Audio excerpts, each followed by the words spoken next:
Judges are dangerously behind the curve in supporting compassionate release and other plans to reduce the jail population.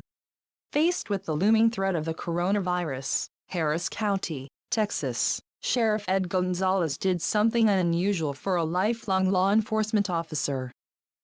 2 weeks ago, he issued a compassionate release plan to complement an arrest reduction strategy that shrank the jail population from 9,100 to 8,500 in just a few weeks. Allowed to continue, the new plan would have removed several hundred more elderly or ill defendants from jail, but it ran into an insurmountable hurdle.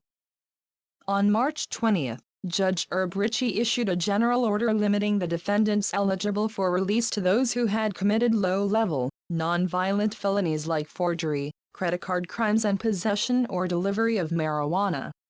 An analysis run by the sheriff's office projected that the order, which has yet to go into effect, will limit the number of inmates released to just 36.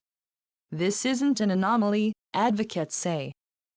Across the country, despite unprecedented cooperation between other facets of the criminal justice system to prevent the spread of Covid19, the illness caused by the coronavirus, judges are standing in the way of reducing jail populations. "I am but one actor in a larger criminal justice system," Gonzalez tweeted recently. "I do not hold the authority to release. We are dependent on others that do hold the authority. Judges' intransigence is already having deadly consequences," advocates say. "County jails are going to be the worst cruise ships in the whole United States," said Hannah Jane Sassaman of Movement Alliance Project, a Philadelphia-based organization pushing judges to clear jails of as many people as possible to avoid the calamity that's befallen places like Rikers Island in New York City. As of March 30, at least 167 inmates and 114 staff members at New York City jails had tested positive for Covid19, the majority of them at Rikers. One 57-year-old prisoner recently told HuffPost, "I just feel like I'm sitting on death row, waiting to die." In Chicago, Cook County correctional officials have, so far, reported 134 infections among detainees in the Cook County Jail, and 20 among staff. Each day, it seems another county jail reports its first positive coronavirus case. County jails are going to be the worst cruise ships in the whole United States. Hannah Jane Sassaman, Movement Alliance Project. Many police officials and district attorneys are proposing sweeping changes to their own routines, arresting fewer people, for instance, or allowing more defendants out without bail. But judges across the country are often the final decision makers regarding who gets out and when. And advocates say many judges have been dangerously behind the curve. "We've seen movement on not bringing as many people in," said Philadelphia criminal defense attorney Mark Holden, referring to the Philly Police Commissioner's order to halt low-level arrests. "But nothing to let people out.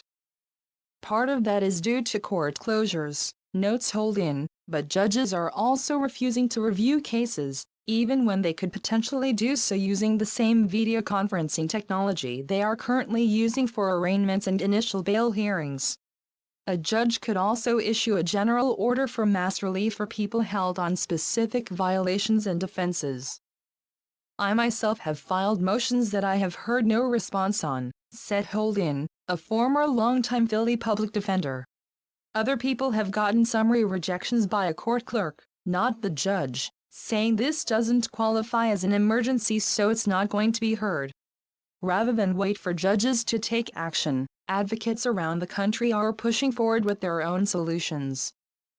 Last Monday, New Orleans public defender Derwin Barton filed a writ of habeas corpus on behalf of vulnerable and non-violent inmates inside the Orleans Justice Center, a jail with 1,438 beds and 13 coronavirus cases. In a city fast becoming the pandemic's latest epicenter, Barton demanded the immediate release of several classes of detainees, including some felony defendants. "The demographics of our clients mirror assisted living centers and nursing homes more than they mirror the regular population," Barton said, noting that, in addition to poverty, his clients have disproportionate levels of high blood pressure, diabetes, heart conditions and obesity. 2 days after the Public Defender's Office filed its writ, Orleans Parish District Court judges responded with an en banc order releasing a select group of the jail's 918 detainees who fell within a narrow field of offense categories. Though Barton was glad to see some people released, he said the order was wholly inadequate. When we ran an analysis on that order, it affected less than 10 people, he said.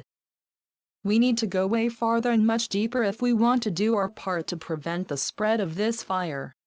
Late Friday afternoon, Deputy Chief Judge Robin Pittman issued an order of dismissal, arguing that Barton's writ failed to properly name plaintiffs and expressing doubts about the court's ability to take the requested action. Undaunted, Barton plans to submit a revised writ naming 200 clients his office believes can be released either because of their age, health, bail status, or the nature of their charge or offense. We need to go way farther and much deeper if we want to do our part to prevent the spread of this fire. New Orleans Public Defender Derwin Barton.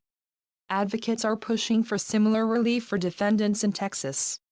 On Friday morning, a group led by the Washington, D.C.-based Civil Rights Corps filed an emergency temporary restraining order to force Texas judges to act. The public interest firm already has a pending class action challenge to the constitutionality of the Harris County's felony money bail system, so it was able to file the order on behalf of its existing clients. But on Sunday, Texas Governor Greg Abbott, R., took matters into his own hands. Citing counties considering the broad-scale release of arrested or jailed individuals, he signed an executive order suspending parts of the state's criminal code to make it harder to release people from jail.